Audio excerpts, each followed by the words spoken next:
처음으로 인사드립니다.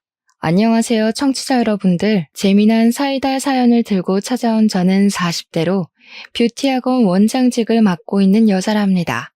문득 사건이 벌어졌던 계절이 돌아오니 가슴속 깊이 숨겨두었던 제 이야기를 풀어내보고 싶어서 이곳을 찾아와 사연을 올리게 되었습니다.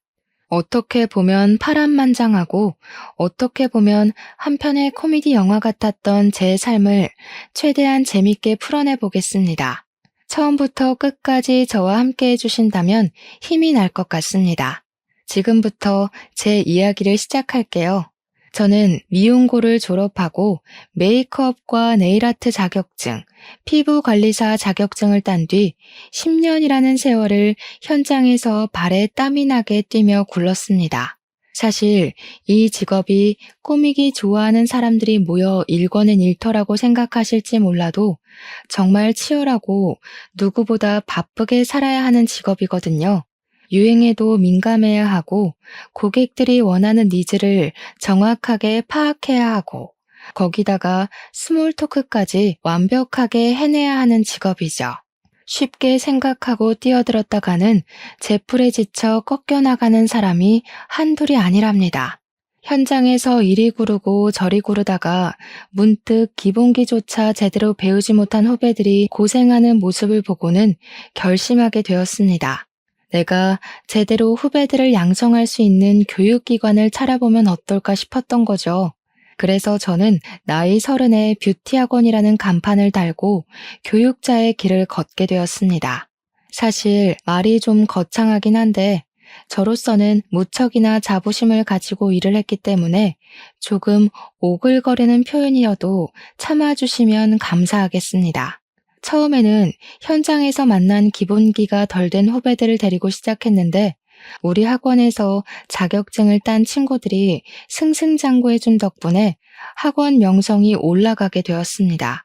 물론 제가 꼼꼼하게 가르치는 부분이 한몫하기도 했지만 운빨도 무시 못했죠.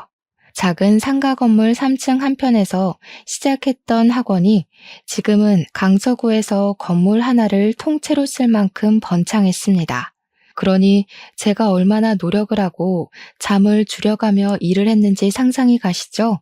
제가 자부심 충분히 느낄 만하지 않겠습니까? 이 자리까지 오기 위해 얼마나 노력을 했는지 지금 생각해도 책 5권은 쓸 수 있을 것 같습니다. 20살에 피부관리사 자격증을 따고 에스테틱에서 일을 했을 때 만난 진상들 이야기를 시작하면 벌써 책 1권 뚝딱 나오고요. 저한테 관리를 받고 뾰루지가 났다고 피부과 진료 비용 몇백만 원을 물어내라고 했던 김포에 사시는 40대 아주머니는 평생이 가도 기억할 것 같습니다. 제 마사지를 받고 어깨 뭉침이 풀리기는커녕 50견이 온 것 같다던 아주머니 또한 말이죠. 피부 관리실에서 일을 하면서도 네일아트 자격증을 땄던 저는 네일아트 숍을 운영하다 망하기도 해봤습니다. 그 숍이 망했을 때는 정말 세상 모든 짐을 다 짊어진 사람처럼 우울증에 빠지기도 했어요. 벌었던 돈 탈탈 털어 차렸었던 숍이니만큼 빚도 생겨나서 미치는 줄 알았죠. 하지만 바로 메이크업 출장 일을 하면서 그 빚을 갚아나가기 시작했습니다. 돌잔치 출장 메이크업을 나가기도 하고 연예인들 메이크업도 했습니다. 이게 또 부르는 게 값인지라 돈은 쏠쏠하게 벌게 되었고 또 금방 갚고 학원까지 차릴 기반을 마련하게 되었습니다. 아무튼 제가 학원 원장 타이틀을 달고 후배들을 육성하게 된 지 몇 개월이 흘렀을 무렵 우연치 않은 기회에 남자 한 분을 소개받게 되었습니다. 제가 망했을 때는 주변 지인들도 다 떨어져 나가는 것 같더니 다시 학원을 운영하고 승승장구하게 되자 이런저런 연락이 많이 오더라고요. 쳐낼 사람은 쳐내고 정말 제 인생의 지인이라 생각하는 명명만 남겨두었던 터라 소개팅을 시켜준다는 말에 냉큼 알겠다고 했습니다. 아무튼 소개팅으로 만나게 된 그분은 사람이 매우 성실해 보였고 숙맥이긴 하지만 자기 일에 자부심이 있는 사람처럼 보였습니다. 그분이 하는 일은 크레인 기사였는데 처음에 저는 크레인 기사가 막노동하는 사람인 줄 알았거든요. 물론 제가 무지해서 일어난 오해였죠. 제 지인분께 어떻게 공사판에서 구르는 사람을 소개해주냐고 화를 내기도 했네요. 크레인 기사라는 게 상당한 기술이 필요한 직업이고 자격증 또한 따기 어렵다는 걸 알게 되고 나서는 진심으로 사과를 했습니다. 버는 돈도 꽤 되는 것 같고 무엇보다 살림이 성실하다는 것이 저의 마음을 사로잡았기에 연애를 시작하게 되었습니다. 2년 정도 연애를 한 뒤에 종착지인 결혼에 꼴이 나게 되었습니다. 그런데 결혼 준비 기간부터 약간 삐걱거림이 시작되었어요. 결혼을 하려면 제일 먼저 하는 일이 뭔지 다들 아시죠? 바로 상견례 말입니다. 프로포즈도 받았고 반지까지 나눠낀 마당에 자꾸 예비 신랑이 차일피일 상견례 자리를 미루는 게 아니겠습니까?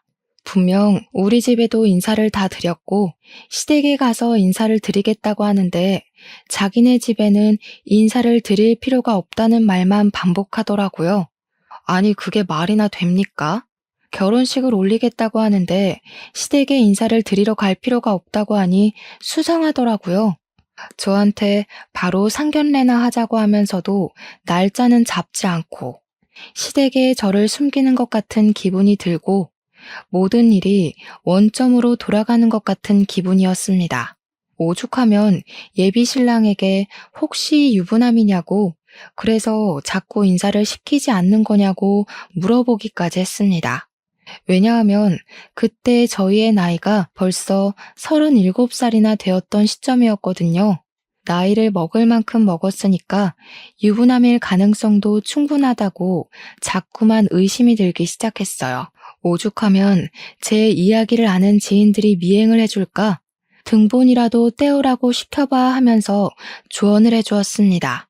예비신랑은 유부남 이야기를 듣자마자 절대 아니라며 가족관계 증명서를 떼다 보여주면서 미혼임을 확인시켜주기도 했습니다.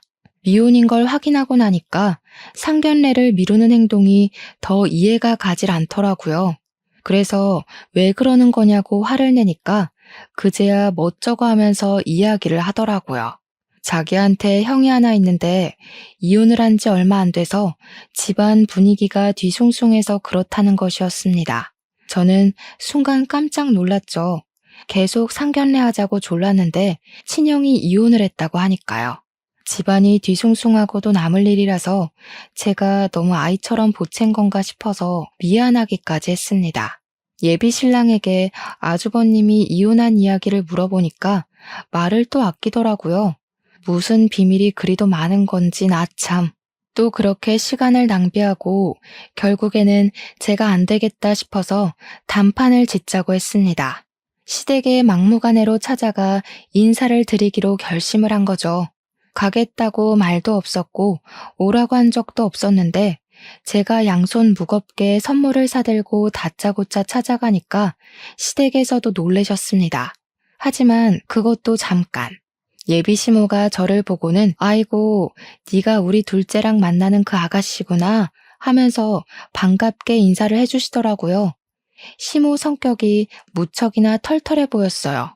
오, 생각보다 나를 환대해주는 분위기구나 느낌이 좋다 싶어서 방긋 웃었는데 순간 저를 위아래로 쭉 훑어보시면서 스캔을 하시더라고요. 약간 쎄한 기분이 들 찰나에 저에게 그 옷 비싼 옷이냐고 슬쩍 물어보시더라고요.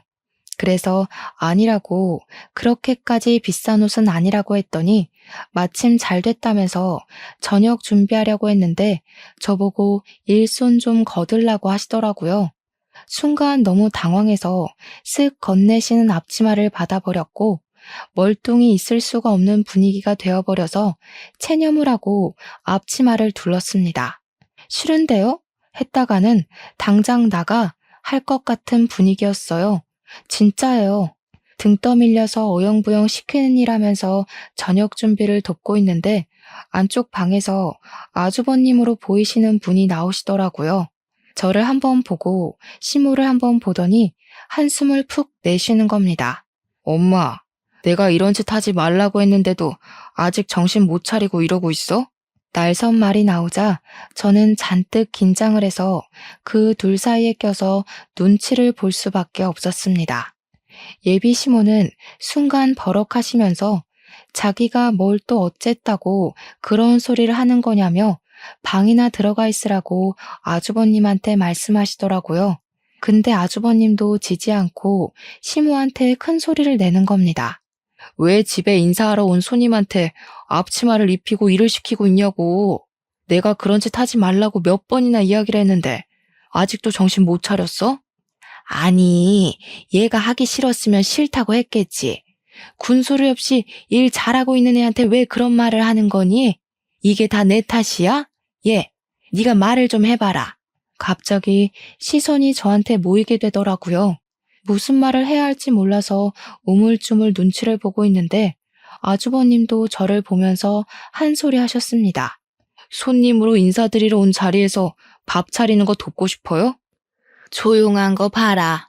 잘하고 있는 애 괜히 들쑤시지 마. 얘도 입이 있는데 당연히 싫으면 싫다고 말을 하겠지. 예비 시어머니가 될 사람 앞에서 면전에 대놓고 싫다는 소리를 어떻게 하겠어?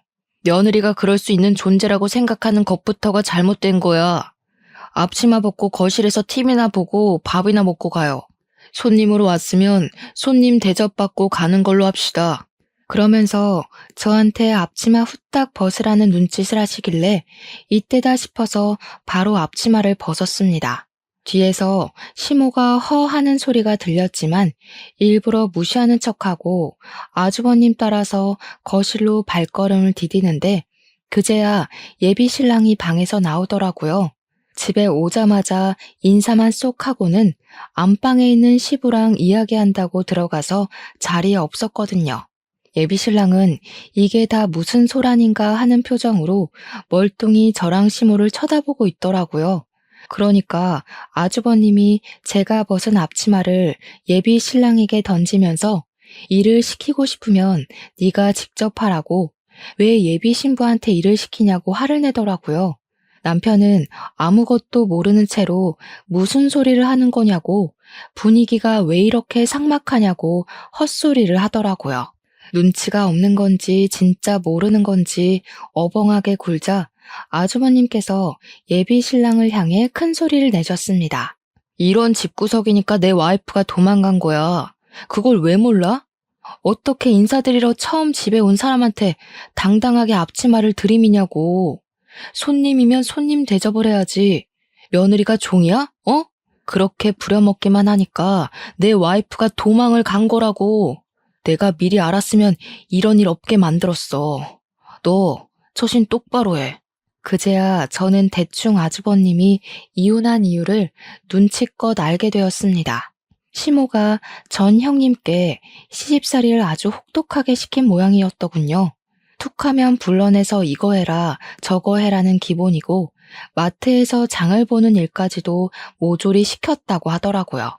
다른 집 며느리들은 생일이라고 이거 해준단다, 어버이날이라고 해외여행 보내준단다 하면서 비교까지 해가면서 구박을 하고요. 그래도 시자가 붙은 사람이라 대접을 해야 된다고 생각했던 착한 병 말기 전 형님은 처음에 이것저것 요구하는 거 하나하나 비 맞춰주고 했대요. 나중에 제풀에 지쳐서 더는 이렇게 못 살겠다고 정신병 걸릴 것 같다고 이혼만 해달라고 울고빌고 빌어서 아주버님도 사건의 전말을 알게 됐다고 하더라고요. 그래도 꽤 열렬하게 사랑했던 사람이라 그런지 아주버님은 이혼의 충격에서 벗어나지 못했고 한동안은 술독에 빠져 살았다고 하더라고요.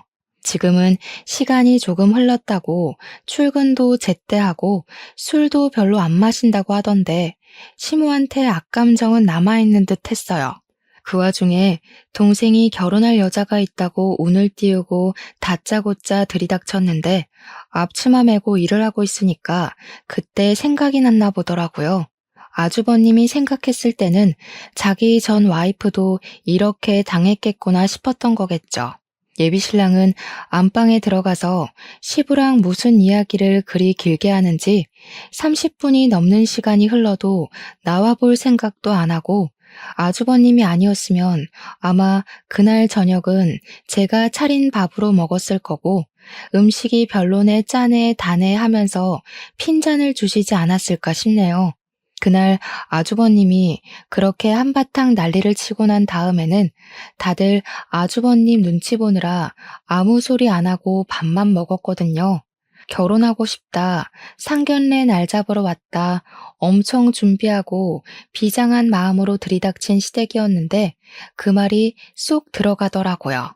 과연 내가 이 집에서 잘 버틸 수 있을까 하는 생각까지 들고 조용히 밥만 먹고 있는데 시부 되실 분이 그러더라고요. 이제 홍기를 꽉 채우다 못해 나이가 마흔을 바라보는데 결혼을 해야 하지 않겠냐. 양가에 인사드렸으니 상견례를 잡자고요. 남편이 숨기려고 했던 게 아주버님의 이혼 사유였는데 그게 다 드러나고 나니까 결혼하자고 냉큼 말을 하더라고요. 근데 모든 전말을 알게 됐는데 저라고 냉큼 좋습니다. 할 수 있겠습니까? 찝찝함이 사라지질 않더라고요. 근데 사람이라는 게 참 간사한 마음을 가지고 있잖아요.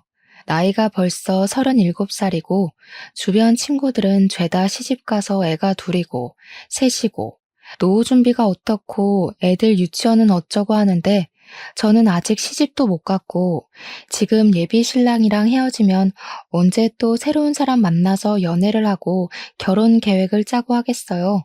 나이가 죄라는 말이 사무치게 새겨지더라고요. 이 나이에 남자를 만날 수 있는 곳이 널린 것도 아니고 제가 뭐 클럽을 가서 헌팅을 하겠어요? 뭘 하겠어요? 결혼정보업체에 가입을 하자니 금액도 금액이고 거기 있는 사람들 죄다 하자 있는 사람들이라고 말도 많잖아요. 고부간의 갈등은 내가 처신 잘하고 피해 다니면 되지 않을까 하는 안일한 생각이 들고 점점 마음이 기울더라고요. 그래서 결혼하겠다, 상견례 날짜를 잡자 하게 된 거죠. 막상 걱정했던 상견례 자리는 꽤 훈훈한 분위기로 이어졌어요. 시모가 가끔 가다 핀트에 어긋나는 말들을 뱉어서 싸해진 분위기가 몇 번 있었던 걸 제외하면 시부는 꽤 괜찮은 사람이었습니다. 시모가 우리 부모님한테 그러더라고요. 자기네들은 노후 준비 다 되어 있고 모아둔 재산도 꽤 되는데 사돈댁은 어떠냐고요. 우리 아들, 그러니까 예비 신랑이 벌어오는 돈으로 노후 준비할 생각하시는 거 아니죠? 하면서 무례하게 굴었습니다. 그 말에 우리 부모님도 무척 당황해 하셨죠. 절대 아니라고 노후 준비하고 있고 아이들 걱정할 일 없을 거라고 딱 잘라 선을 그었습니다. 근데 그 말을 하시면서 우리 아버지께서 기분이 좀 상하신 것 같더라고요. 시모가 눈치도 없이 거기서 노후 준비를 아직도 하고 있으신 거냐고 늙어서 고생하시네요 했거든요. 아버지께서 딱 잘라서 아직 정정하기도 하고 일은 할 수 있을 때까지 쉬지 않고 할 생각이라고 이야기를 하니까 시모가 늙어서 여행도 다니고 해야지 하는 겁니다. 저는 분위기를 수습하고자 괜히 하하호호 웃었고 아주버님은 정색하며 밥만 드시고 계셨죠. 시모는 촐싹대는 걸 멈추지 않았습니다. 우리 부모님께서 불편해하는 기색을 보이는데도 눈치 없는 예비 신랑은 분위기 파악도 못하고 결혼 이야기만 떠들고 있더라고요. 예단이니 예물이니 신혼여행은 어디가 좋을 것 같고 식장은 여기가 좋겠더라 하면서요. 근데 거기서 시모가 신혼집 이야기를 꺼내면서 아주버님이 살던 집에서 신혼 생활하면 되겠다고 거기가 시부모님 명의 아파트라고 하더라고요.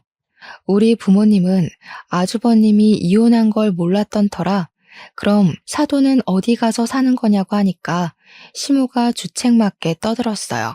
지금 큰아들은 우리랑 같이 살고 있어요. 얘가 이혼을 했거든요. 아주버님이 그 소리에 처음으로 무표정한 얼굴을 지우고 인상을 팍 쓰면서 숟가락을 내려놓았어요. 분위기가 점점 이상해지자 우리 부모님께서도 수습하신다고 상심이 크시겠다고 위로의 말을 꺼냈습니다. 근데 시모가 거기서 적당히 하고 멈췄어야 했는데 한 발 더 나아간 거죠. 며느리가 좀 이상한 애였어요. 내가 뭘 어쨌다고 이혼을 하겠다고 그 난리를 쳐댔는지. 아휴, 우리 큰아들이 하루라도 빨리 좋은 여자 만나서 재혼을 좀 해야 하는데. 나중에 혼처 자리도 좀 알아봐 주시고 해주세요. 우리 부모님은 황당해 하시고 아주버님은 짜증이 솟구쳤는지 한숨 쉬다 화장실 간다고 나가시고 예비 신랑만 머리에 꽃밭이 가득 찼는지 맞아 하면서 맞장구 치고 있더라고요. 상견례 자리가 어영부영 끝이 나고 인사를 드리고 집으로 돌아오는데 우리 부모님이 엄청 찝찝해 하시더라고요. 진짜 그 집에 시집가도 되겠냐고 몇 번이나 물어보시면서도 노처녀 딸내미 빨리 시집보는 게 더 먼저라고 생각이 드셨나 봐요. 결국 큰 반대 없이 결혼식 날짜를 정하게 되었고 한복의 드레스에 준비해야 하는 필수 건들은 전부 준비를 했습니다. 우리 부모님께서도 늦음하기 시집가는 딸내미 남들보다 더 차려입으면 차려입었지 덜하진 말자는 주의로 준비를 해주셨어요.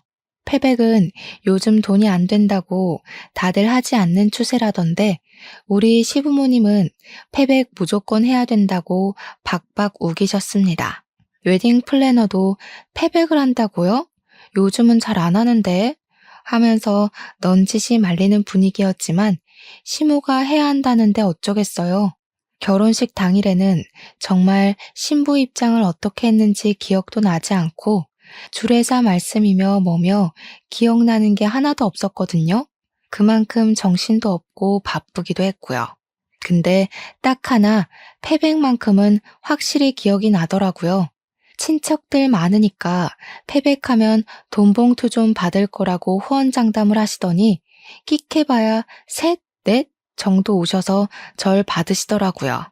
다른 친척분들은 패백은 무슨 패백이야 하시면서 이미 밥 드시러 사라지고 없었습니다. 당연히 인원이 적으니까 절값도 아주 조금 받았죠. 시부모님이 꽤 주실 거라고 돈 봉투 두둑하게 준비한 것 같다고 남편이 이야기를 했는데 개뿔.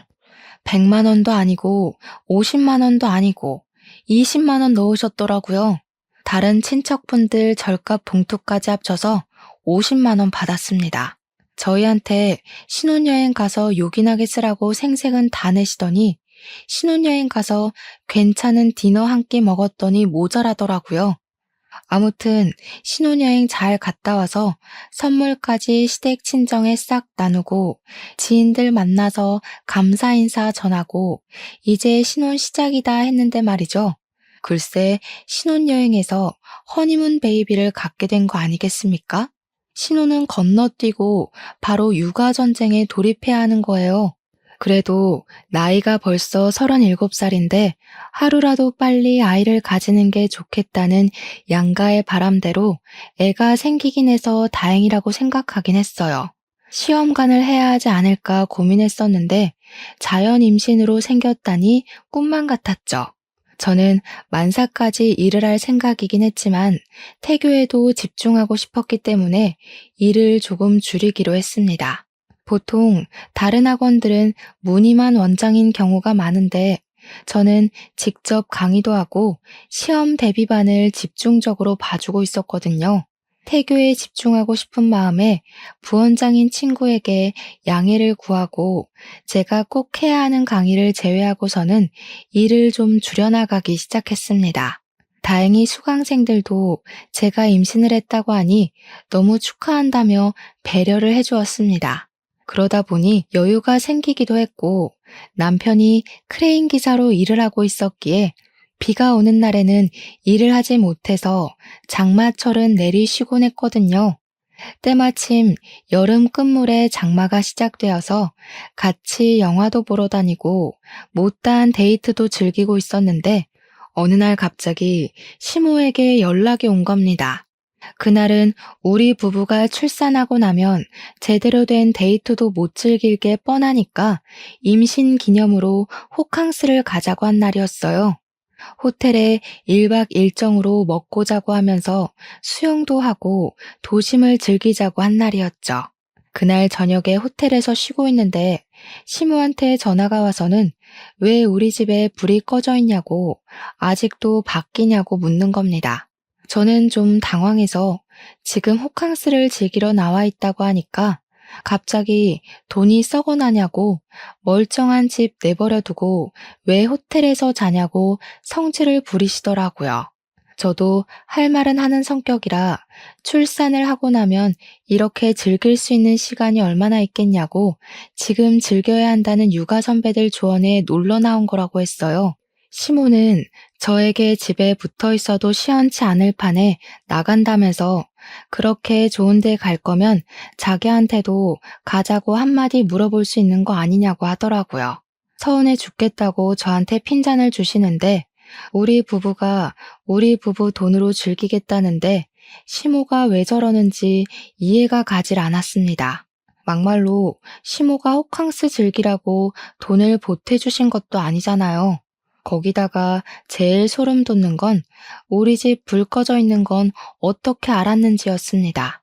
남편에게 이야기를 하니까 대수롭지 않게 대꾸를 하더라고요. 원래 우리 집이 형네 부부가 살았던 집인 거 알지?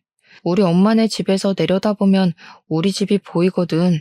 저는 완전히 몰랐거든요. 시댁이랑 같은 아파트 단지이긴 해서 가까운 건 알았지만 시댁에서 보이는 집인지는 꿈에도 몰랐어요. 제가 놀래서 남편한테 시댁에서 우리 집이 보인다고?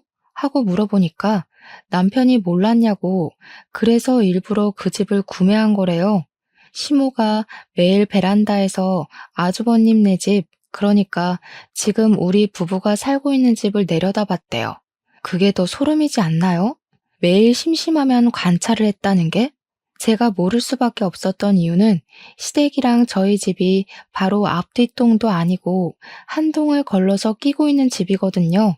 구조상 보일 리가 없다고 생각했는데 아파트가 일자로 쭉 세워진 게 아니라 들쑥날쑥 세워진 구조라 저희 집이 딱 걸려서 보이는 거였어요. 그 뒤로도 몇 번이나 시모가 연락 와서는 우리 아들 차가 아직 안 보이는데 우리 아들 퇴근 안 했니? 너네 거실에서 TV 보니? 불은 왜 꺼놨니? 하는 연락이 오더라고요. 제가 시모한테 오죽하면 우리 집 좀 그만 쳐다보라고 소름 돋는다고 이야기를 했죠. 시모가 오히려 저한테 어이가 없다는 말투로 엄마가 아들 집 좀 본다는데 말버릇이 그게 뭐냐고 혼쭐이 나야 정신을 차리겠냐고 하더라고요. 임신해서 진짜 너무너무 스트레스를 받았습니다. 제가 일을 줄였다고 했잖아요. 그 사실을 알게 된 시모가 허구한 날 저를 시댁으로 불러내기 시작했습니다. 아주버님이 알면 화낼 게 분명하니까 출근해서 없는 시간대에만 저를 불러서 배가 슬슬 나오기 시작한 저를 부려먹기 시작했습니다. 어느 날은 이불을 빨아보자고 불렀다며 임신해서 너무 집에만 있으면 안 된다고 하면서 이불을 밟으라고 하질 않나. 생전 안 해먹던 김치를 담그자고 하질 않나. 배가 나와서 쪼그려 앉아있기도 힘든데 다리 퉁퉁 부어가며 그 짓을 했다니까요. 하다 안 되겠다 싶은 마음에 시댁으로 부를 때마다 배가 아파서 못 가겠다고 집에서 쉬어야겠다고 강짜를 부렸습니다. 그러면 포기할 줄 알았더니 집으로 찾아온 거 있죠? 저한테 집안 꼴이 이게 뭐냐면서 잔소리를 해대는데 짜증이 확 나더라고요. 저도 막 나가야겠다 싶어서 소파에 드러누워서는 어머님이 오신 김에 청소 좀 해주시라고 이불도 빨아주시고 커튼도 빨아주세요 했죠. 그랬더니 어디 며느리가 누워서 시모를 시켜먹냐고 가정교육을 그렇게 받았냐고 하는 거예요. 우리 부모님은 부당한 거 참지 말라고 가르쳐 주셨어요. 제가 다른 놈 씨를 뵌 것도 아니고 어머님 손주 품고 있는데 왜 이것저것 못 시켜서 안달난 사람처럼 구세요? 네가 다른 놈 씨를 뵐 수도 있지. 바깥에서 강의한답시고 맨날 밖으로 싸돌아다니지 않았니? 네가 학원을 갔는지 다른 놈이랑 바람을 피웠을지 내가 어떻게 알아? 너 말 잘했다. 애 낳고 나면 바로 유전자 검사부터 할 거니까 그런 줄 알아. 순간 머리가 띵해지면서 내가 지금 무슨 소리를 듣고 있는 건지 이런 취급을 받으면서 내가 살아야 하나 싶더라고요. 이런 오해가 쌓일 만도 한 게 사실은 시모가 하도 우리 집을 들여다보면서 감시를 해대길래 남편이랑 저랑 밖에서 나가노라도 아닌 척 했었거든요. 남편은 일부러 거짓말로 야근 중이야 하고 저는 불 끄고 자고 있어요 하면서요. 근데 시모가 그걸 일일이 다이어리에 체크를 하고 기록을 해둔 게 아니겠어요? 소름이죠. 날짜를 줄줄 부르면서 이 날짜에는 우리 아들이 야근을 했고 저는 불 꺼놓고 집에 없었던 날이고 하는데 와 미치겠더라고요. 내가 너 바람난 거 다 알고 있어. 내가 오죽하면 날짜까지 체크를 했겠니? 우리 아들 상처받을까봐 그동안 쉬쉬하면서 비밀로 했는데 이렇게 터트린 거 잘 됐다. 뱃속에 애 유전자 검사하는 거다 꼭 후회하지 않으시겠어요? 어머님이 뱉은 말 꼭 지키세요. 저도 당당하고요. 어머님 아들 자식 맞으면 앞으로 애 못 볼 줄 알아요. 참나 어디 바람 피우고 나한테 성질을 부려? 기다릴 것도 없다. 당장 이혼시키는 수가 있어? 왜 형님이 이혼해달라고 울고불고 빌고 도망갔는지 알 것 같아요 정말. 감시당하는 거 정신병 걸릴 것 같아서 더는 안 되겠어요. 저는 더 이상 이렇게 못 살아요. 저도 강력하게 제 의견을 피력하니까 시모도 굽히지 않는 제 모습에 열이 받았는지 남편한테 바로 전화를 걸어서는 너 당장 이혼해 하고 소리를 질렀습니다. 남편이 그게 무슨 소리냐고 하던 일도 중단하고 집으로 바로 날아왔더라고요. 저랑 시모랑 한참을 대치하고 씩씩거리고 있는데 남편이 예산 일이 아니라는 생각이 들었는지 아주버님까지 데리고 집으로 온 겁니다. 남편이 오자마자 무슨 일인데 이혼 소리가 나오냐고 묻길래 제가 대신 대답했죠. 우리가 몇 시에 들어오는지, 잠은 언제 자는지, 불을 꺼둔 건지 켜둔 건지 다이어리에 하나하나 체크를 하고 있었다더라. 이렇게 감시를 해대는데 소름이 돋아서 너랑 더 이상은 못 살겠다. 그러니까 아주버님이 말 끝나기도 무섭게 아직도 그런 짓을 하냐고 버럭하더라고요. 자기 이혼시킨 것도 모자라서 동생까지 이혼시키고 싶어서 그러는 거냐고 사람이 왜 반성을 하지 않냐고 했어요. 시모는 어이없어 하면서 도대체 자기가 잘못한 게 뭐냐고 아들들 잘 되라고 며느리 바람 피우는 거 잡아냈더니 고마운 줄 모른다고 하네대요. 근데 더 황당한 건 우리 남편이 저를 쳐다보면서 너 바람 피워? 라고 하는 겁니다. 아니 이건 또 무슨 소리인지 머리가 지끈거려서 남편한테 말을 했죠. 무슨 소리라는 거야 진짜. 당신이랑 밖에서 데이트하고 온 날 가지고 지금 그러는 거라니까. 당신이 어머님한테 야근한다고 거짓말치고 나랑 영화 보고 데이트한 날 가지고 내가 바람 피우는 거라고 오해하시는 거라고. 근데 남편은 바람이라는 단어에 꽂힌 건지 뭔지 저를 못 믿겠다는 식으로 구는 겁니다.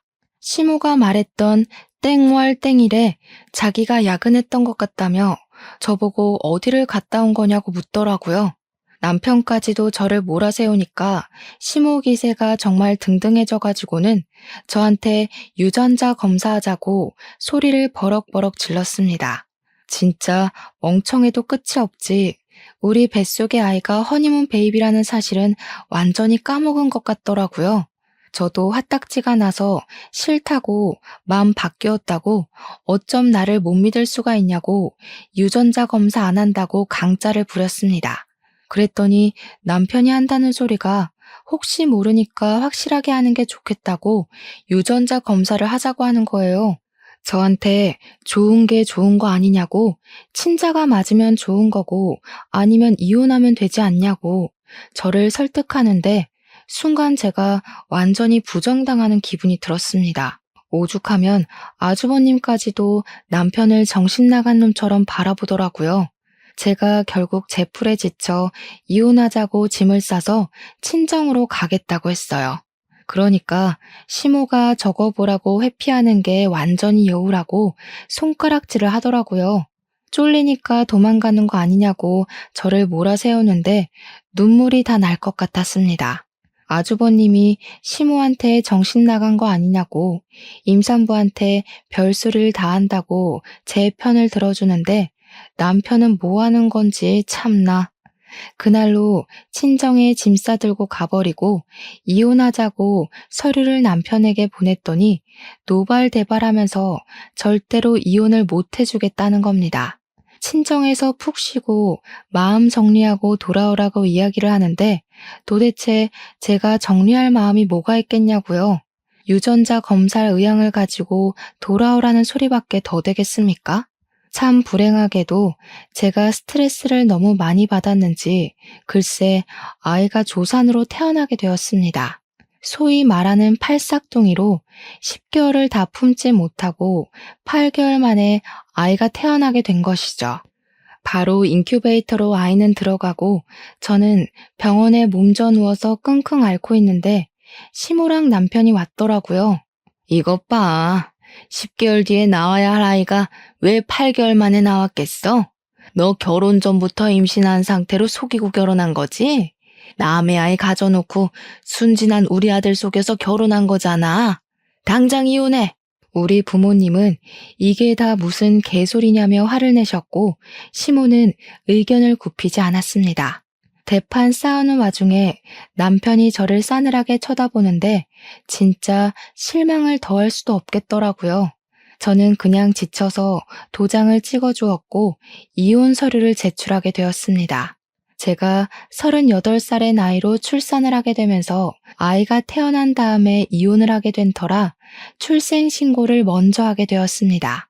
남편이 자기 자식이 아닐 수도 있는데 왜 자기 자식으로 호적에 올려야 하냐면서 난리가 난 거죠. 제가 지쳐서 네 자식 맞는다고 유전자 검사해주겠다고 하니까 남편이 그런 것도 다 조작할 수 있는 거 아니냐고 콧방귀를 끼대요. 제가 콩 심은 데 콩 나고 팥 심은 데 팥 난다고 이야기를 해줘도 들을 것 같지 않아 보였습니다. 나라법이 그런데 어쩌겠냐고 네 자식 맞으니까 인정하라고 몇 번을 이야기를 해도 듣질 않더라고요. 조리원에서 몸조리를 하고 친정에 돌아와 독박 육아를 시작했는데 시댁에서는 그때까지도 자기네 자식인지 아닌지도 모르는 마당에 왜 자기네 성을 따라야 하는 거냐고 하더라고요. 호적에 어떻게든 한번 올려보겠다고 이혼을 미루고 미룬 거 아니냐고 화를 내는데 진짜 이 사람들이랑 무슨 이야기를 하나 싶었습니다. 저라고 그 집 호적에 올라가게 내버려 두고 싶었겠어요? 나라법이 그렇다는데 어떻게 합니까? 애는 하루 종일 울지 제 학원은 부원장에게 일임했더니 일을 거지같이 했는지 학원생들이 우수수 떨어져 나가지. 저한테 허락도 맞지 않은 상태로 무슨 이벤트를 열었다가 재정에 구멍도 크게 내고 학원 월세며 직원들 월급이며 나가야 하는데 돈은 모자라서 대출을 받아서 할 지경까지 이르렀어요. 그런 생활이 6개월이나 지속이 되니까 제 몸이 안 아픈 데가 없고 정신도 피폐해졌습니다. 애를 어린이집에 보내놓고 다시 일선에 뛰어들어야 하나 고민을 하고 있었습니다. 그러던 도중 학원 운영은 점점 어려워지고 부원장은 일만 잔뜩 벌인 채로 사직서를 내고 도망을 가버렸습니다. 직원들 월급이 밀리면서 말도 나오고 애는 점점 낯가림이 심해져서 제 품에 있지 않으면 울고불고 난리가 나고요. 저는 우는 아이를 떼어놓고 일을 하러 출근을 했다가 학원에서 그만 쓰러지고 말았습니다. 수강생의 신고로 119를 타고 큰 병원에 가게 되었는데 자궁에 엄청나게 큰 혹이 생겼다는 겁니다. 수술을 하루라도 빨리 해야 하고 조직 검사도 해봐야 할 것 같다고 암일 수도 있다고 하더군요. 문제는 수술을 빨리 해야 하는데 제가 모유 수유를 하고 있었고 애는 완전히 제 껌딱지고 학원 운영까지 시급하니까 미치겠는 겁니다. 우울증까지 겹쳐서 하루하루가 힘든 와중에 전 시댁에서 이걸 어떻게 알았는지 제가 입원해 있는 병실로 찾아왔더라고요. 시무랑 전 남편이 병실에 찾아와 저에게 꺼낸 말이 뭔지 아십니까? 자기네들은 제가 죽어도 애를 책임질 마음이 없는데 법적으로 묶여 있으니까 호적에서 파내할 것 같다고 멀쩡히 살아있는 애 사망 신고를 하라는 겁니다. 이게 정말 인간인가 싶더라고요. 제가 죽으면 어쩔 수 없이 떠안아야 하는 거 아니냐면서 자기 자식이 맞는지 아닌지도 모르는데 왜 책임을 져야 하냐요? 제가 죽기 전에 사망 신고하고 죽으라고 아니면 전 시모가 직접 하겠다고 하더군요. 말이 되는 소리를 해라 좀. 멀쩡한 내 자식 사망 신고를 왜 하니? 너 암이라며. 너 죽으면 뭐 애는 내가 키워야 하니? 너 설마 우리 집 재산 노리고 이러는 거야? 뭐라고요? 제가 재산을 노릴 거면 왜 하찮은 댁 아드님이랑 결혼을 했겠어요? 죽어도 그쪽한테는 애 키우란 소리 안 할 거니까 꺼지세요. 듣던 중 반가운 소리다. 그런데 법이 우리한테 불리하니까 사망 신고를 하라 이 말이야. 키우라는 소리 안 하겠다는 각서라도 쓸 테니 제발 내 눈앞에서 꺼지라고. 그 말이 끝나기 무섭게 변호사 사무실에서 조언받아 만들어 온 각서라면서 저한테 종이 한 장 들이밀대요. 애를 책임지지 않겠다는 그런 내용이었고 저는 피곤해서 지장을 찍어주었습니다. 어길 시에는 애 사망 신고에 동의하겠다는 내용이었습니다. 저는 친정 부모님의 도움으로 수술을 무사히 마칠 수 있었고 3개월 동안 꾸준한 회복을 거쳤습니다. 그 이후에 학원 건물을 이사하게 되었어요. 원래는 4층짜리 건물 한 채를 통째로 쓰고 있었는데 회복이 더 필요하고 육아도 해야 했기에 큰 학원을 운영하기가 벅차더라고요. 중간에 인수하겠다는 사람이 나타나긴 했지만 가격을 후려치려고 하기에 그냥 작게 옮겨서 운영하는 게 낫겠다 싶었습니다. 처음 시작할 때만큼 작아진 건 아니었지만 건물 2개의 층을 쓰면서 예전처럼 운영하기 위해 노력을 했고 서서히 안정을 찾게 되었습니다. 어쩔 수 없이 인원 감축을 해야 해서 선생님들도 반이나 줄어들었지만 그래도 꾸준히 하니까 회복이 되더라고요. 그렇게 한 3년이라는 세월이 흐르고 기반도 튼튼히 잡았고 혼자 아이 하나 키우기에 부족함 없을 만큼 돈도 벌게 되었습니다. 아이는 어린이집에 다니게 되었고 제 자궁에 있던 혹은 다행스럽게도 암은 아니어서 잘 제거가 되었고 추적 검사를 하는 걸로 마무리가 되었습니다.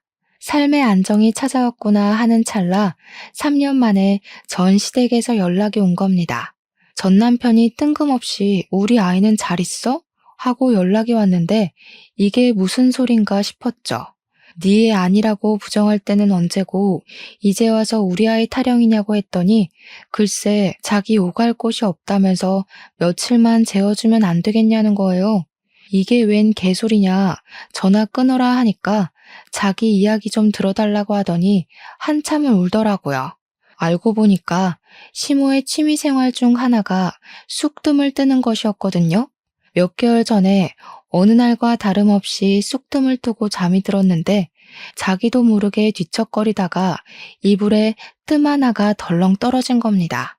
무슨 일이 일어나는지도 모르고 매캐한 쑥향기 속에서 자고 있던 시모는 불이 난 것도 몰랐대요. 당연히 시모는 그 집에서 탈출을 못해서 장례를 치르게 되었고요. 불이 번지고 번져서 시댁을 홀라당 태워먹은 것도 모자라서 시몬의 집 주위 가구들까지 죄다 불이 옮겨 붙은 겁니다. 다행히 오전 시간이라 빈집이 많아서 사상자는 시모 말곤 없었는데 신고도 그만큼 늦어지는 바람에 피해가 장난이 아니었던 거죠. 화재보험으로 처리를 해도 물어줘야 할 빚이 어마어마하게 생긴 겁니다. 전 남편의 시부는 오갈 곳이 없어지고 빚이 생겨서 그거 갚으러 다니느라 가진 거 다 팔았는데도 부족해서 막노동을 뛴대요.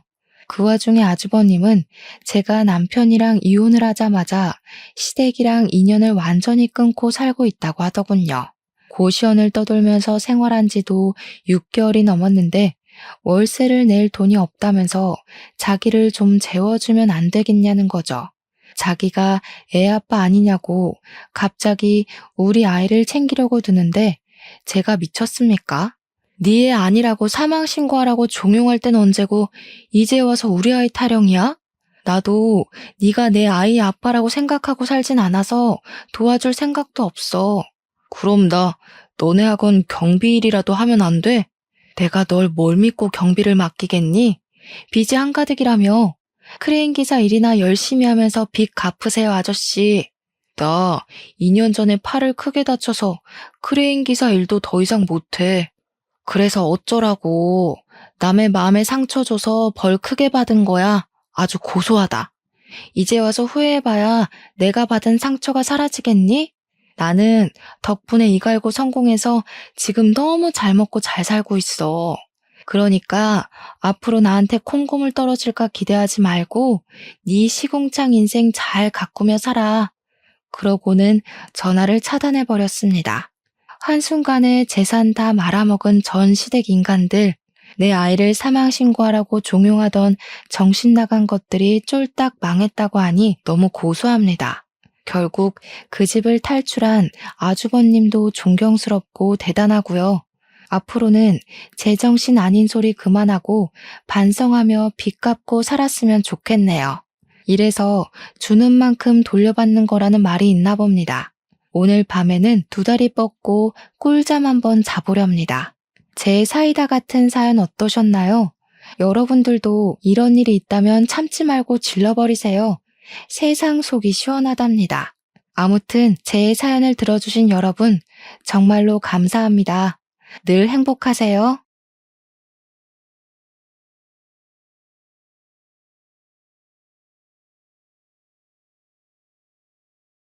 안녕하세요. 저는 40대 초반 미혼 남성입니다. 평소 삶에 대해 진지하지 못한 편이고 해이하게만 살아온 제가 근래에 사회로부터 크게 혼쭐이 나서 사연을 찾게 되었는데요.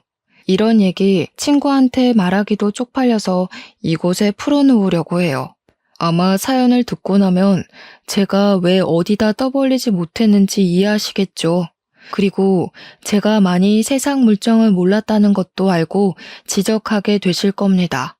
누구에게도 말하지 못해 이곳에 풀어놓고 도망치듯 사라져버릴 저를 그래도 너무 따가운 시선으로만 보시지 않아 주셨으면 하네요. 저는 늦게나마 결혼할 사람을 만났습니다. 제가 나이 40살이 될 때까지 결혼을 하지 못했는데 그 때문에 집에서 잔소리도 많이 듣고 명절에 눈치도 많이 받았어요. 그래서 꼭 필요한 가족 행사가 아니면 저는 절대 집안에 발을 들이지 않았습니다. 뭐든 아무것도 참여 안 하고 그저 일만 하며 혼자만의 라이프를 즐겼죠. 저는 솔직히 30대까지만 해도 혼자 살아도 될 것 같다는 생각이 다분했던 사람입니다. 결혼에 대해 진지한 생각은 전혀 없었고 오히려 누군가의 삶을 책임져야 된다는 그 시작이 너무 부담스러웠어요. 그런데 의외로 40살이 되니까 청춘 때는 느껴보지 못한 고독감이 밀려오더라고요. 다른 분들도 저 같은 기분을 느낀 미혼 남녀가 있는지 궁금하네요. 뭔가 40살이 되니까 내 좋았던 시절은 다 끝난 것 같았고 그와 동시에 아무것도 읽어놓은 게 없는 것 같아서 갑자기 불안감이 솟았다고 할까요? 제 주변의 친구들은 대부분 결혼해서 토끼 같은 자식들까지 있거든요. 그걸 옆에서 보니까 더 싱숭생숭했던 것 같습니다. 근데 이마저도 30대 때는 친구들 결혼이 안 부러웠어요. 아마 더 이상 자율적이지 못한 친구들의 일상이 제게 좀 영향을 주지 않았나 싶네요.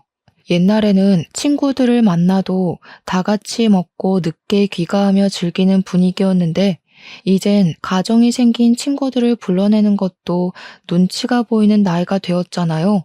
그게 딱 제 나이에 싱글인 사람의 마음이 아닌가 싶어요.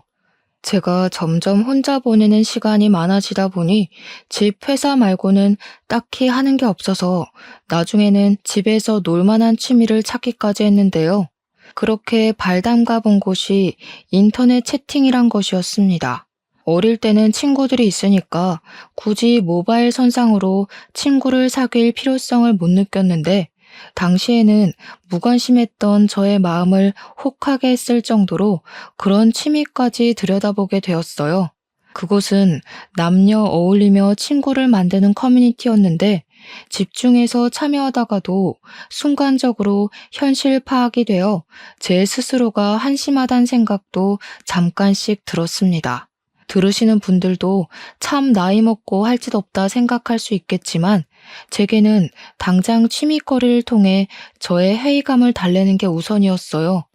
그리고 그곳에서 만난 여자가 있는데 저보다 10살은 어린 아가씨였습니다. 10살이면 사실 살아온 세대가 다른 수준이라 공감대가 잘 없을 거란 말이죠. 그런데 그런 것 치곤 생각보다 대화가 잘 통해서 그분과 꽤 채팅을 많이 했었어요. 그렇게 무의식적으로 회사 다니며 연락을 지속하다 보니 연락처까지 교환하게 되었고 그 뒤부터는 채팅이 아닌 전화로 수다를 떨기 시작했죠. 그분은 하는 일이 부동산을 차려 중개사 일을 하고 있다고 했습니다. 어린 나이에 자기 앞으로 된 부동산이 있다는 것이 정말 대단해 보였어요. 갖고 있는 집도 2채라고 하네요. 저보다 10살이 어린데도 불구하고 저보다 훨씬 현명하게 살고 있는 것 같아서 그분에게 진심으로 존경을 표하기도 했습니다. 저희는 연락하면서 되게 분위기가 좋았어요. 몇 년지기 친구만큼이나 훌쩍 가까워졌을 만큼 친해졌죠. 그렇다 보니 서로 동네가 근처라는 것도 알게 되었습니다. 저희가 연락만 한 지 거의 2달이 되었을 때 저도 모르게 얹어 만나서 밥이라도 먹지 않겠냐고 물어버렸어요. 한 번도 얼굴 본 적 없는 사이라는 걸 순간 망각했을 정도로 저희가 친했거든요. 그땐 벌써 오빠 동생 호칭을 쓰고 있기도 했습니다. 저도 모르게 표현해버린 대시였는데 다행히도 그분이 흔쾌히 수락해 주시더라고요. 저는 그분이 어려서 저를 부담스러워할 줄 알았는데 너무 쾌활하게 승낙해서 좀 놀랐어요. 듣자 하니 그분은 저랑 대화를 할 때 별다른 세대 차이를 못 느꼈고 자기도 저랑 잘 통하는 것 같다고 생각해서 한 번쯤 만나고 싶었답니다. 그 순간 손에 땀이 날 만큼 긴장을 많이 했지만 어쨌든 기분이 좋아진 저는 이왕 약속된 거 시간 괜찮으면 그날 당일 볼 수 있냐고 했고 제가 그분 있는 쪽으로 흔쾌히 가겠다고 했어요. 그랬더니 그분이 되레 저한테 오겠다고 하더라고요. 지금 자기가 마침 외출 중이었는데 제가 있는 곳에 더 가까운 것 같으니 자신이 움직이겠다고 하는 겁니다. 그 순간 남자라면 여자를 먼저 모시러 가야지 라고 생각한 저의 촌스러움이 부끄러워졌습니다. 한편으론 젊은 분인데 저처럼 이런 건 무조건 남자, 저런 건 무조건 여자 이런 고지식한 상식을 갖고 있는 게 아니라서 참 마음에 들었어요. 그렇게 더 열린 마음으로 그분을 첫 대면을 했는데 솔직히 말씀드리자면 너무 예뻤습니다. 제가 감히 그분에게 호감을 갖는 것이 미안했을 정도였어요. 사실 저 여자친구 사귀어 보긴 했지만 겨우 20대 때 2번 연애한 게 다였고 그마저도 1~2달이면 차였습니다. 제가 차였던 이유는 정말 간결해요. 과거의 여자친구들이 똑같이 말했었는데 저더러 그냥 재미없어서 같이 있는 게 즐겁지 않다고 하더라고요. 그때 이후로 자존감이 하락한 저는 친구들만 사귀었지 여자는 비즈니스가 아니면 만나본 적이 없습니다. 그런데 그분은 달랐다는 거예요. 제가 하는 말마다 예쁘게 눈웃음을 보여주고 제 말이 너무 재밌다면서 식사 내내 많이도 깔깔 웃었습니다. 솔직히 그래서 더 예뻐 보였어요. 사람한테는 다 짝이 있다는데 제 짝이 바로 이분이었나 싶더라고요. 눈치채셨는지 모르겠지만 그 예쁜 분이 바로 제 예비 신부입니다. 일단 저는 연애를 오랜만에 시작을 한 것도 있지만 예비 신부 미모가 너무 훌륭해서 더 잘 못 쳐다보고 떨렸던 것 같아요. 그래서 제가 다소 어색하게 행동하는 부분이 많았을 텐데도 정말 고맙게 예비 신부가 먼저 저한테 말 걸어주고 궁금해 해주더라고요. 한결같이 저를 재밌다고 해주는 예비 신부 덕분에 저도 자신감을 얻어서 좀 마음을 편히 먹었던 것 같아요. 저희는 한번 만나기 시작해 그 뒤로도 자주 만났어요. 사회 친구라고 해야 할까요? 서로 본가랑 멀리서 독립하고 있는 데다가 친구들 만나기가 어려운 실정인 게 공통점이었거든요. 그러다 보니 또 저희 둘 다 미혼에다가 애인이 없다는 것도 자연스럽게 눈치채게 되었어요. 예비 신부는 미모와 달리 참 털털한 성격이었습니다. 모든 남자라고 이러쿵 저러쿵 다 해줘야 된다는 발상은 전혀 없었고, 자기가 알아서 먼저 계산도 하려고 했고 연락도 먼저 하는 것에 서슴지 않아 했어요. 젊은 여자들이 흔히 부린다는 철없는 어리광도 예비 신부에게선 찾아볼 수 없었습니다. 말 그대로 참 성숙한 사람이었죠. 그래서 무엇보다 남자가 굳이 여자를 집에 데려다 줘야 한다는 생각도 별로 안 좋아하더라고요. 그것 때문에 저는 예비 신부를 한 번도 집까지 데려다 줘본 적이 없어요. 가는 길에 오빠 집이 먼저 있으니까 내가 오빠를 배웅하는 게 맞지. 나는 이런 걸로 다투려는 사람들 솔직히 좀 안 맞아. 예비 신부는 한마디 한마디 할 때마다 저의 촌스러운 가치관을 바사삭 깨주었어요. 제가 과거에 겨우 단 2번 있던 연애가 실패했던 이유가 제 문제가 아니라는 걸 깨우쳐 주기도 했어요. 그 어린 친구에게 참 배울 것이 많았죠. 어쩜 그리 말을 잘하는지, 직장에서 어떤 모습일지 안 봐도 상상이 가더라고요. 그럴수록 예비 신부는 저한테 과분한 존재가 되었어요. 예비 신부에 비해 제 몰골이 좀 떨어지는 편이라서 솔직히 저는 첫 만남이 곧 마지막 만남이 될 줄 알았는데 그게 아니라는 게 신기했죠. 온전히 저희 관계의 노력은 예비 신부가 거의 다 한다는 뜻입니다. 그렇게 저희는 서로 사귄다는 말도 안 했는데 이미 연인인 것처럼 자주 연락했고 만나면 손도 잡고 그랬어요. 그 모든 것의 권한도 전부 예비 신부에게 주었는데 늘 모든 걸 먼저 리드해 주더라고요. 그런 멋진 여성을 만나니 문득 그런 생각이 들었는데요. 제게 행운이나 다름없는 예비 신부에게 고백까지 먼저 받는 건 그녀에 대한 예의가 아닌 것 같더라고요. 그래서 이번엔 제가 먼저 용기를 내 고백을 했고 그날로 저희는 남들에게 당당하게 말할 수 있는 커플이 되었습니다. 아무래도 제가 10살이 많았기 때문에 예비 신부를 더 세심히 대우해줬어요. 다들 도둑놈이라고 볼 게 뻔한데 제가 못해주기까지 하면 얼마나 꼴불견입니까? 물론 예비 신부가 대우받는 걸 불편해했지만 그건 제 위안이자 곧 제 진심이기도 했어요. 그때마다 예비 신부는 나이 같은 건 사람 대 사람으로 인연 맺는 데에 중요하지 않다면서 자기는 저의 있는 그대로를 좋아한다네요. 이런 고백을 거의 매 순간 들었는데 솔직히 축복받았다고 해도 되지 않겠습니까? 친구들은 제가 여자친구 생긴 걸 알고 사진을 보더니 난리 폈어요. 저더러 그 여자랑 꼭 결혼하라고 소개해달라 아주 소란이었습니다. 그렇게 대단한 여자 만나려고 여태까지 싱글이었던 거냐면서 축하도 많이 받았죠. 예비 신부를 단지 예뻐서 사귀는 건 아니지만 그 순간엔 얼마나 어깨가 으쓱 올라갔는지 몰라요. 그래도 정작 예비 신부 앞에선 100번 조심하는 게 저였습니다. 이렇게만 계속 조심을 했다면 얼마나 좋았을까요? 제가 예비 신부가 주는 행복에 겨워 그만 실수를 하고 말았는데요. 당황스럽게도 제가 예비 신부를 혼전 임신을 시켜버린 겁니다. 예비 신부가 말해주기 전까지는 당연히 모르고 있었는데 퇴근하고 통화로 전달을 받았어요. 그 사실을 처음 들었을 때는 솔직히 실수가 맞긴 했지만 한편으론 무척 기뻤습니다. 기뻤던 건 제가 아빠가 될 수 있다는 것에서 왔고 불안감은 당연히 예비 신부의 반응이 어떻게 나올지 모르기 때문에 밀려왔습니다. 그렇다 한들 저에게 무슨 선택권이 있었겠습니까? 예비 신부가 출산을 하겠다고 하면 제가 물심양면 예비 신부를 모시겠지만 만약 아이를 포기하고 싶다고 한다면 저는 강하게 설득할 주제가 못 된다고 봤어요. 결혼 약속도 안 한 사이였는데 결혼 정년기가 빠듯한 저와 달리 예비 신부는 제가 아니더라도 더 잘난 놈들 수십 명은 더 만날 기회가 있는 사람이잖아요.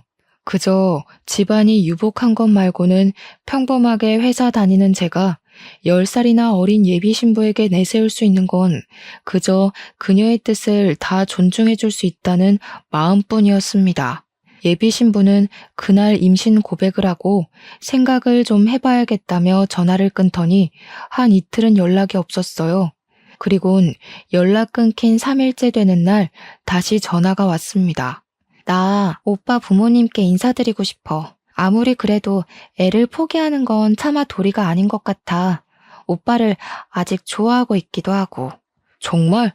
그 말은 나랑 결혼할 생각까지 했다는 거야? 진짜 나랑 결혼할 생각이 있어?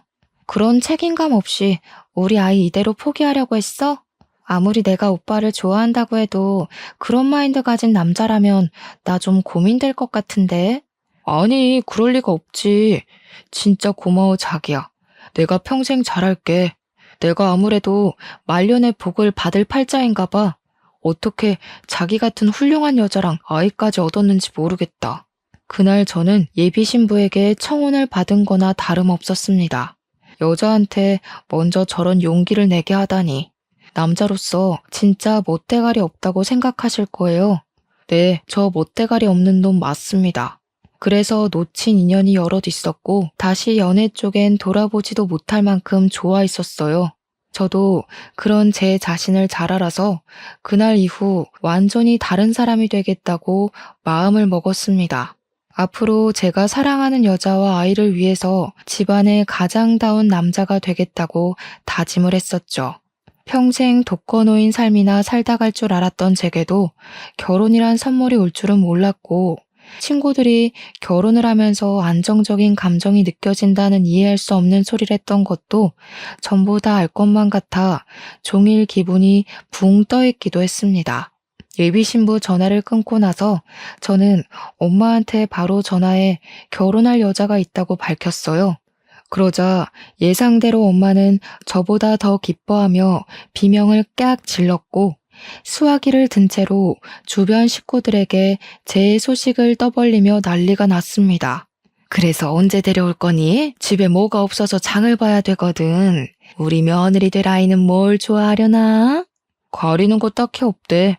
근데 엄마, 내일 가서 자세히 말하긴 할 텐데 여자친구가 임신을 해서 너무 자극적인 음식은 피해줬으면 좋겠어. 어머, 임신? 너무 잘 됐다. 세상에, 그럼 나도 할머니 소리 들어볼 수 있는 거니? 평생 할머니 한번 못 대고 눈 감는 줄 알았는데 우리 아들이 말년에 제대로 효도하려나 보네. 내가 점을 봤는데 네가 딱 나이 40살부터 인생 핀다고 하더라고. 엄마는 예비 며느리가 뭐하는 여자인지 어느 집안 딸내미인지 그런 걸 전혀 묻지 않았습니다. 왜냐면 제가 이미 결혼 정년기를 넘기기도 했고 집안 식구들이 제발 결혼 좀 해달라고 사정을 하던 상황이었기 때문이었죠. 사촌들까지 다 합쳐서 저만 결혼을 안 하고 있었으니 얼마나 다들 애가 탄다고 했다고요. 제가 너무 결혼에 관심이 없었을 때는 엄마가 농담 삼아 이런 얘기를 한 적도 있었는데요. 범죄 저지른 년만 아니면 다 된다고 했었거든요.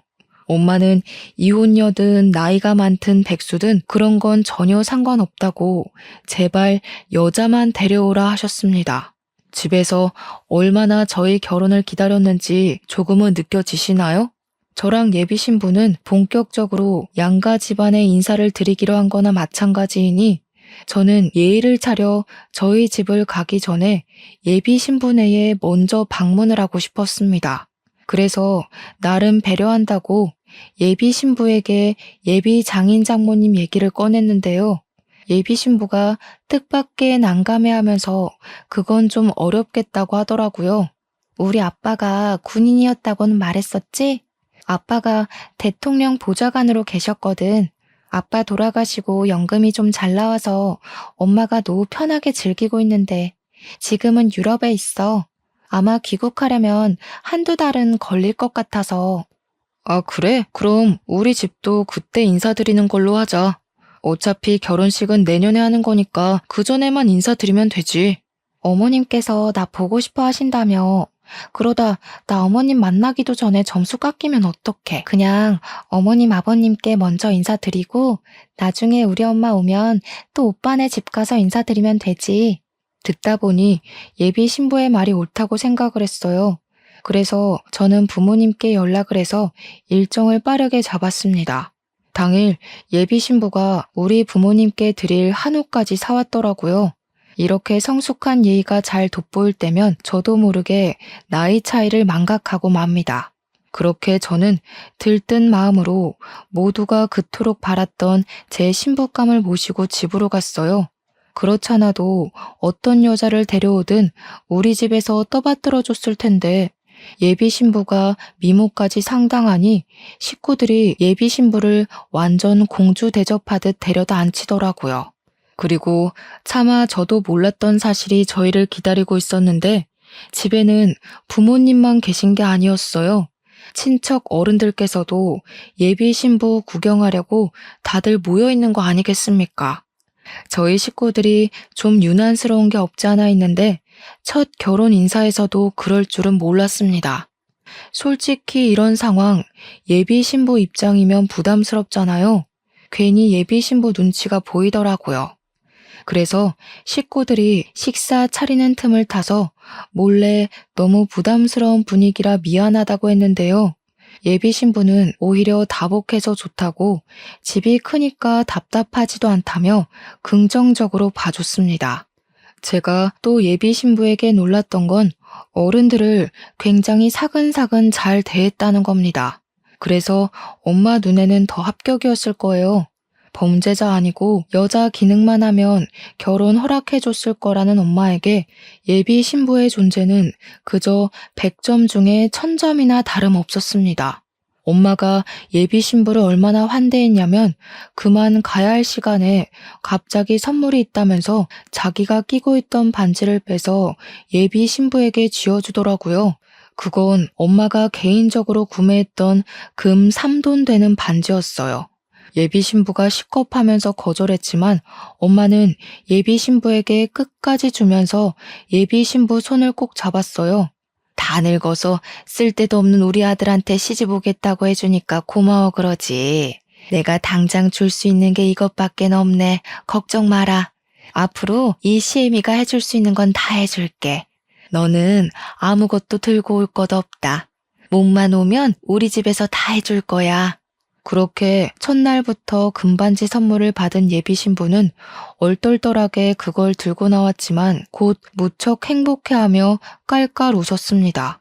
너무 유쾌한 집이라고 없던 웃음도 나온다면서 저한테 무조건 시집 가야겠다고 하더라고요. 그리고 오히려 자기가 과분한 집안에 시집 가는 것 같다고 너스레도 떨었습니다.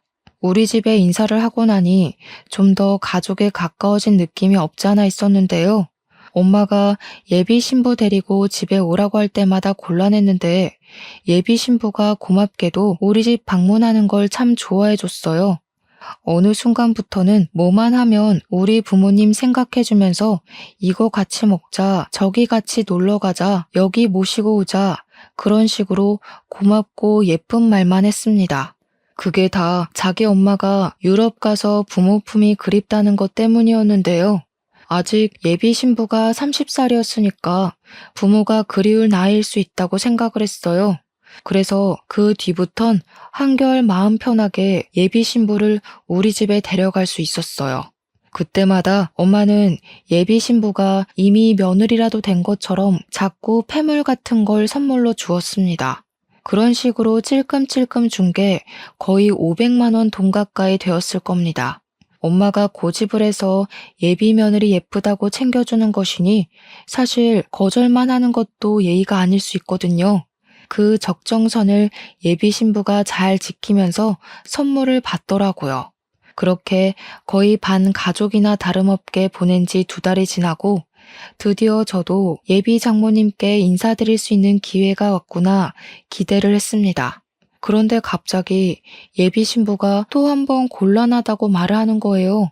엄마가 여행이 너무 길어서 힘들었나 봐. 건강이 안 좋아서 당분간은 만나기 어려울 것 같아.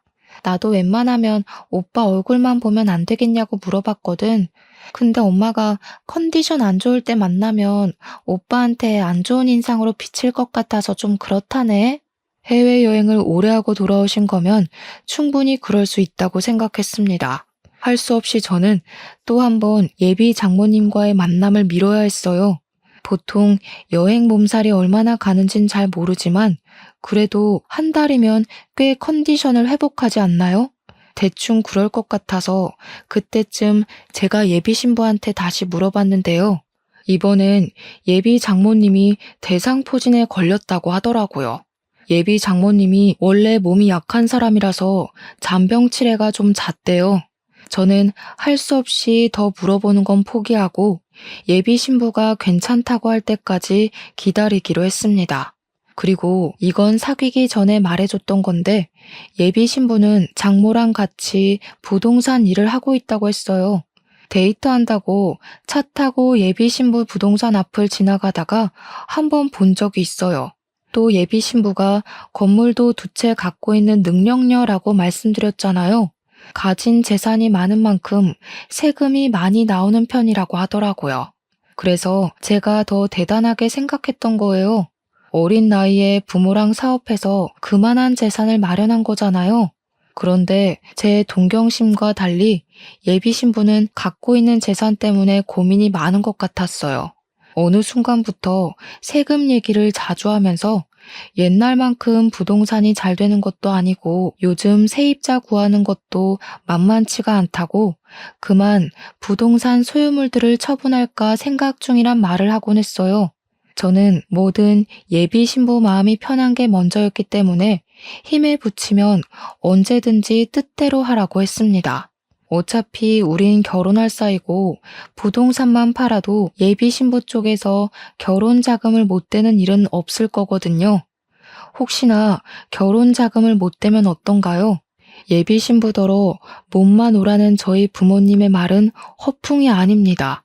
정말 저희 쪽에서 다 마련할 수 있었거든요. 그래서 저는 예비 신부가 부동산을 정리하려고 어느 정도 마음을 먹은 줄 알았어요. 근데 어느 날 제게 그런 말을 하더라고요. 세금이 1억 나왔는데 3천만 원이 부족해서 빌려달라고 말이죠. 자신이 꼭 갚겠다고 불안하면 차용증까지 써준다고 했습니다. 갑자기 3천만 원을 빌려달라고 하는 건 좀 당황스러웠지만 그렇다고 결혼할 사이에 뭘 차용증까지 쓰나 싶었어요. 제가 예비 신부 사정을 모르는 것도 아니었고요. 그래서 저는 알겠다고 했고 제 목돈 통장에서 3천만 원 이체시켜 주었습니다. 예비 신부는 제 덕에 급한 불 껐다고 정말 고마워했어요. 당시 저도 함께 안심을 했었죠. 그런데 문제는 예비 신부가 돈을 빌려달란 행각이 이게 끝이 아니었다는 겁니다. 그 다음 제게 또 돈을 빌려달라고 한 적이 있었어요. 자기가 재작년에 세를 주고 오픈했었던 미용실 하나가 있는데 친척이 하는 곳이라고 하더라고요. 근데 재정이 어려웠는지 적자가 나서 월세가 좀 밀렸다고 2천만 원 공과금이 부족해서 그러는데 좀 빌려달라고 하는 겁니다. 그러면서 바로 덧붙이는 말이 그 미용실 건물을 제 명의로 돌려주겠다고 했어요. 이제 우리 부부나 마찬가지인데 내가 가진 건 다 오빠 거지. 나 애 생겨서 오빠한테서 도망도 못 가. 혹시 불안해서 그래? 혼인신고 먼저 할까? 예비 신부를 수상하게 볼 건 없었습니다. 예비 신부 말대로 이미 뱃속에 제 아이도 있고 제가 예비 신부 신원을 모르는 것도 아니고 부동산 일 때문에 여기저기 연락하는 모습도 많이 봤으니까요. 그리고 건물 하나를 제 명의로 돌려준다고 하잖아요. 그런 담보가 있는 거라면 저는 그걸 믿고 빌려줄 수 있었어요. 실제로 예비 신부가 저를 찾아와 명의 변경 신청서를 같이 작성했었거든요. 이렇게 저희 문제는 돈과 예비 장모를 못 만나 뵀다는 것 말고는 결혼 준비가 수월했습니다.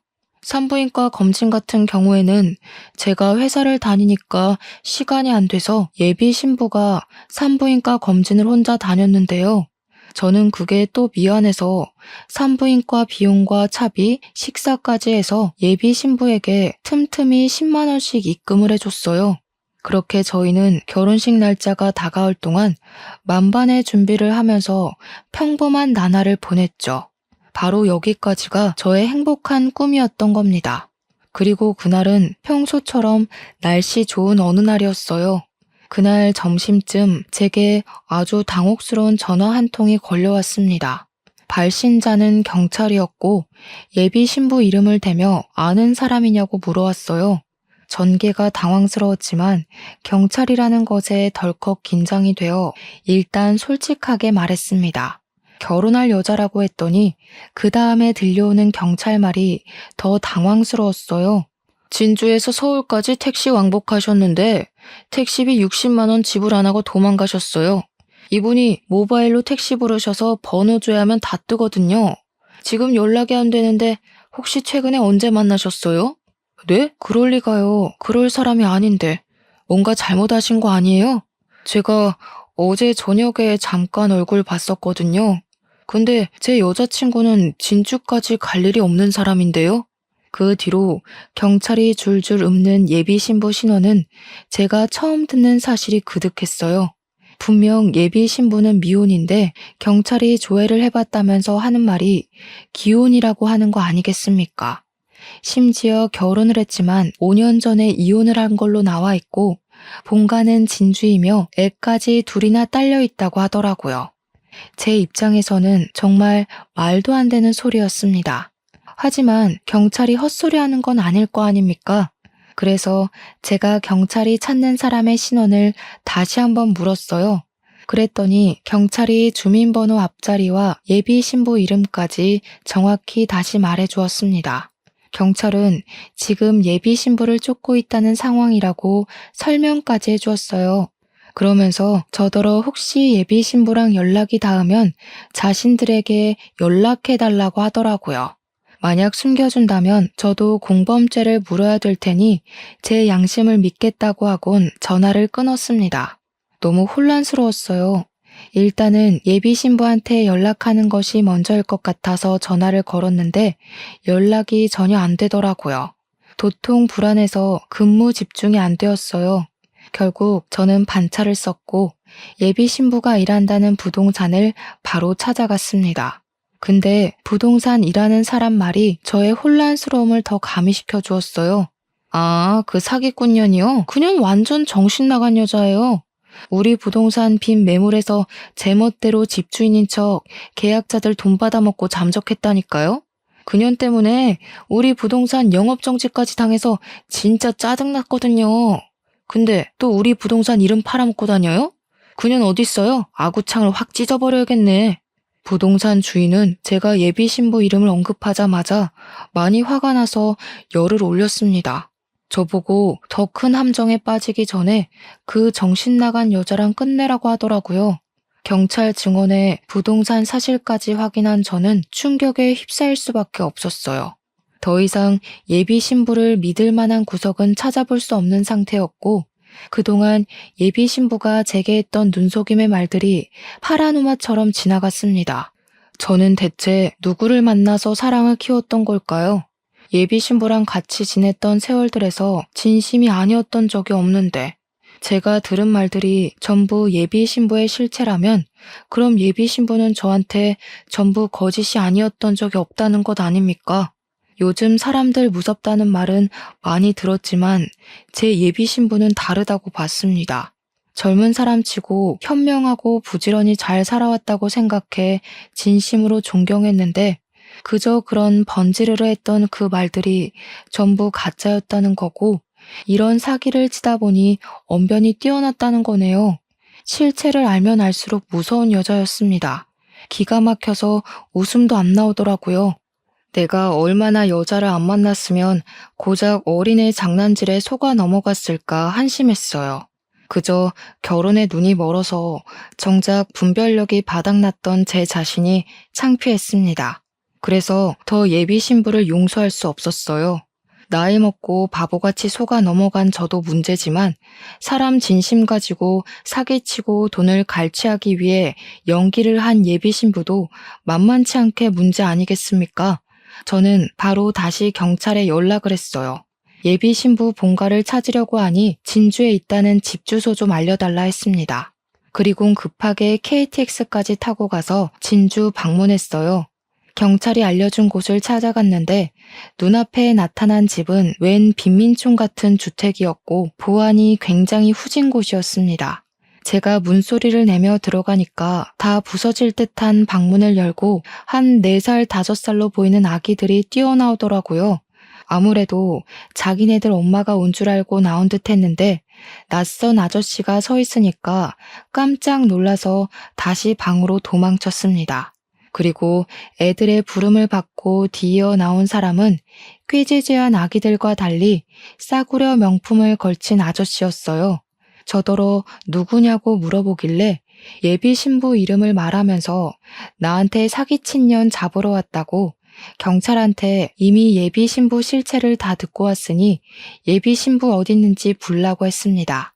그러자 갑자기 아저씨가 혼자서 눈치를 막 보더니 맨발로 뛰쳐나와 저를 밀치고 도망을 가는 겁니다.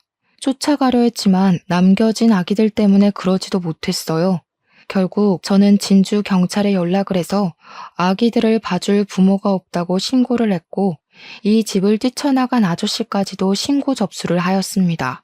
그리고 저는 경찰이 오는 동안 그 집을 좀 뒤졌어요. 이 집은 계속 무방비하게 방치되어 있었다 보니까 뒤지는 족족 예비 신부의 실체가 나오더라고요.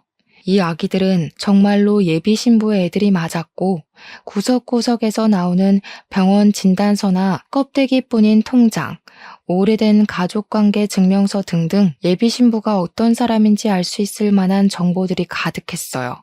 그리고 예비 신부 가방으로 보이는 걸 들고 쏟아봤더니 애들이 엄마 거라고 손을 못 대게 했는데 그 사이로는 종이들이 좀 많이 보였습니다. 그게 뭔가 살펴봤더니 세상에나 저희 엄마가 줬던 폐물들을 팔아서 받은 영수증들인 거 아니겠어요? 심지어 애들이 들고 있는 립스틱 몇 개도 우리 엄마 거였죠. 저희 엄마가 명품 립스틱 아니면 잘 바르질 않는데 어느새 그걸 홀랑 훔쳐온 건지 아무래도 예비 신부는 젊어서 좋은 머리를 이런데 굴려 써먹고 살았나 봐요. 그 와중에 예비 신부랑 전 남편으로 보이는 그 아저씨는 어디 도박이라도 하러 다니는 건지 화장대 위에 게임장 명함들도 잔뜩 뿌려져 있었어요.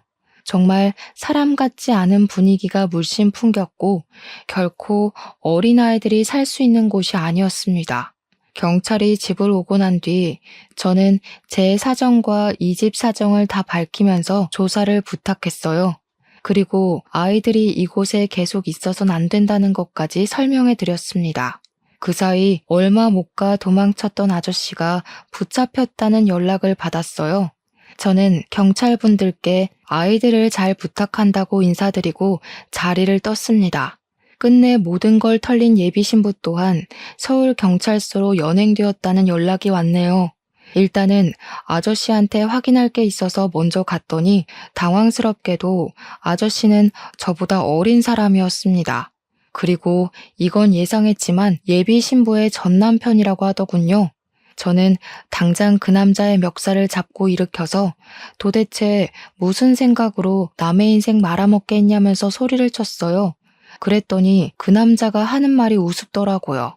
자기는 그저 예비 신부가 시키는 대로 했을 뿐이고 이혼을 한 것도 세금을 줄이기 위해서 어쩔 수 없이 한 거라고 했습니다. 어린애들 먹여 살리려면 먼 수를 써서라도 돈이 많이 남는 방법을 연구해야 되지 않겠냐고 뻔뻔하게 나오더군요. 자기 동네 사람들 사이에선 유명한 방법이라고 구청에서 알아도 걸리지만 않으면 별말 안 한다면서 아무렇지 않게 범법적인 말까지 내뱉더라고요. 그러니까 결국 이 남자도 예비 신부와 같이 저를 속이는 일에 공모를 했던 것 같습니다. 돈이 없으니 순진한 사람 아무나 붙잡아 삥 뜯어서 살림을 유지하고 있었던 거였어요. 저는 그저 예비 신부에게 물주였을 뿐이었죠. 그렇게 돈을 뜯어갔으면 애들이라도 제대로 키웠어야지. 허름한 집과 형편이랑 안 어울리게 예비 신부는 너무 치장을 하고 다니는 사람이었습니다. 부물한 것들만 번쩍번쩍하고 그 집 애들은 다 늘어난 내복을 입고 있고 남의 등 처먹는 걸 뻔뻔하게 취하는 걸로 모자라 부모로서의 상식도 없는 연놈들인 것 같아서 저는 더 주체할 수 없이 화가 났어요. 이런 뇌 없는 사람들한테 제대로 놀아난 거잖아요. 제가 얼마나 사회에 대한 경계가 없었으면 그런 실수를 다 했을까요?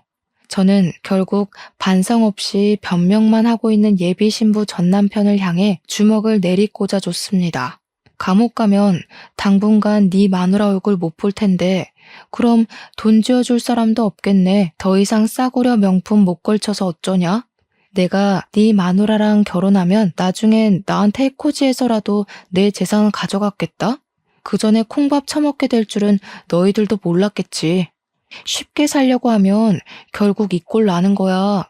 너희들 같은 쓰레기는 커서도 부모 대접 기대하지 말아야겠다. 저는 경찰에게 공범에게 줄 수 있는 아주 큰 형량을 부탁했고 바로 급하게 서울로 올라갔습니다. 예비 신부가 있다는 경찰서로 가면서 예비 신부를 사기죄와 절도죄로 고소를 해버렸어요. 경찰서에 가니까 예비 신부가 고개를 푹 숙이고 앉아 있더라고요. 보나마나 저런 것도 연기겠죠. 이건 제가 그 자리에 가서 들었던 건데 경찰 말로는 예비 신부가 거짓말했던 사실 중에 임신도 포함이었다고 하더라고요. 거기다 또 하나, 저랑 같이 작성했던 미용실 명의 변경 신청서도 가짜였대요. 대체 저는 세상을 얼마나 물로 봤던 걸까요? 어쨌든 특히 임신이 제게 좀 더 충격을 주었어요. 저희 엄마는 예비 며느리도 좋아하셨지만 손자 때문에 더 기뻐했었거든요. 제 안목이 개떡 같았던 탓에 본의 아니게 불효를 저지르게 되어 그것 때문이라도 저는 더 예비 신부에게 화가 났습니다. 저는 예비 신부한테 인사도 하지 않고 바로 그냥 멱살을 잡았어요. 너 도대체 뭐야? 처음부터 도둑년이었던 거야? 내 돈 빼먹고 네 입에 풀칠하려고 접근했던 거냐고. 어떻게 사람이 돼서 그 정도로 낯짝 두꺼울 수가 있어? 한두 번 사기친 것도 아니지. 겨우 이따위로 살아온 게 진짜 네 모습인 거냐? 예비 신부는 제가 침을 튀기면서 목청을 높여도 그저 택시비만 아니었으면 나한테 들통 안 날 수 있었다는 둥, 택시를 모바일로 부르는 게 아니었다는 둥, 제 귀를 의심할 만한 멍멍이 발언을 서슴지 않았습니다. 그것에 더 성질이 난 저는 다시 한번 예비 신부를 몰아붙이며 목에 핏대를 세웠어요. 그래, 카드값 급해서 그랬다. 원래 사람이 돈 없으면 물불 안 가리는 거야. 오빠는 잘 살아서 모르겠지. 우리 같은 거지 새끼들은 사기라도 안 치면 못 먹고 살아. 그건 그냥 굶어 죽으라는 거나 마찬가지라고. 그래서 내가 오빠 돈 공짜로 타갔어? 몸 대줬잖아. 솔직히 여자로서 내가 더 손해 아닌가? 믿을 수 없을 만큼 저렴하고 파렴치한 발언에 저는 결국 예비 신부 얼굴에까지 손을 대고 말았어요. 온 힘을 다해서 예비 신부의 귀싸대기를 날려 잡아뜨리고 그냥 머리채를 잡고서 다시 얼굴을 마주했습니다. 제가 좋아했던 사람이 맞나 싶을 정도로 얼굴색이 변해 있더라고요. 그간의 세월이 무색하게 날아가 버린 것 같아서 그 순간 살짝 눈시울이 붉어졌던 것 같아요.